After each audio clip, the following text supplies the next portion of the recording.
luz, nasce do amor. Seguindo aqui,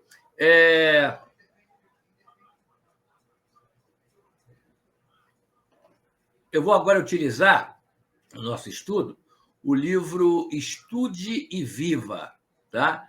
É uma parceria de Valdo Vieira com o nosso, Emmanuel André Luiz, se utilizando de Valdo Vieira e de Francisco Cândido Xavier.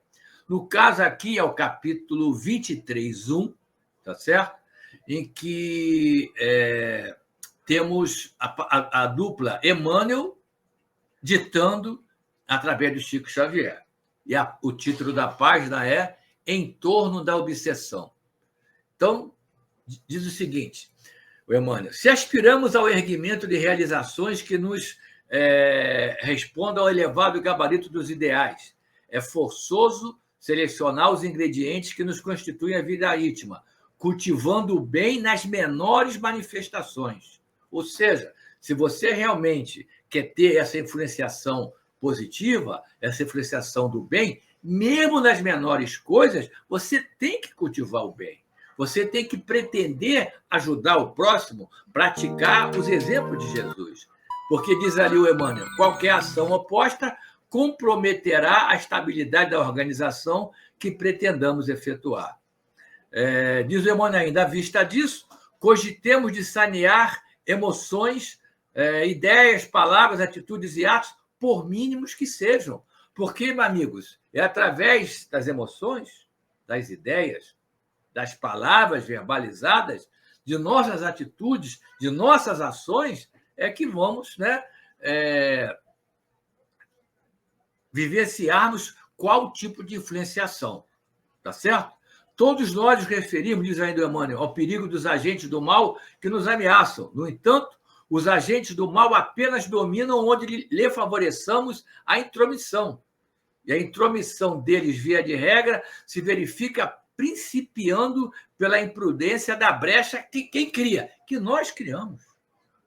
Tá certo? Quando nós abrimos a nossa guarda, através de emoções, ideias, palavras, atitudes e atos que não são ligados ao bem, que, pelo contrário, tem um outro tipo de viés, de prejudicar alguém, de vivenciar situações prazerosas, mas que estão causando dano ao outro, não tem como você fugir do quadro que o Emmanuel está comentando aqui, que o título da página já diz, Em Torno da Obsessão. Então, ele fala, hoje é uma queixa, amanhã um momento de azedume, mais cedo uma discussão temerária, mais tarde uma crise de angústia, perfeitamente removível através de serviço. Agora, um comentário deprimente. Depois, um minuto de irritação. E, por fim, o que é que vem? A enfermidade, a delinquência, a perturbação e, às vezes, a morte prematura. Hoje mesmo, na casa que a gente trabalha, tivemos a reunião doutrinária mais cedo e tínhamos uma companheira lá que estava realmente num processo depressivo, e já trazendo algum tempo, as pessoas da casa, através do atendimento fraterno, tentando ajudá-la, e ela convicta dos ensinamentos como esse, mas ela ainda não estava aplicando isso.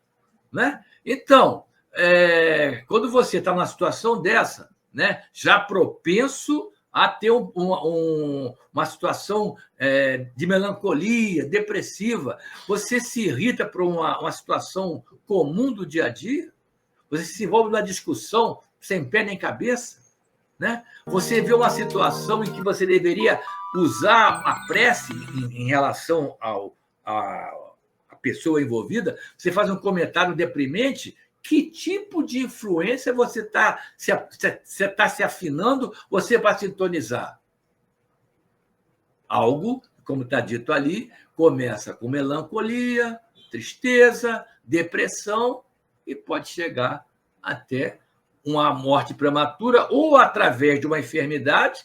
Hoje em dia, a própria ciência diz que a causa inicial de qualquer enfermidade está dentro de nós mesmos, ou se a situação for tão crítica assim, né? Essa depressão pode chegar até uma situação de suicídio, e aí essa pessoa vai realmente se comprometer gravemente com as leis divinas.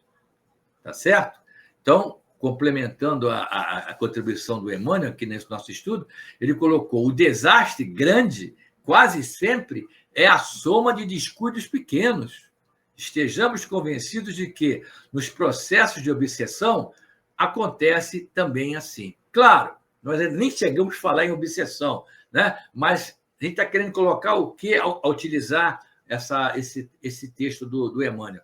Mostrar que uma influenciação negativa, né, pode, né, vejam só, pode nos levar a chegar até um processo obsessivo, que a gente vai comentar mais adiante, tem graus diferentes, alguns muito graves.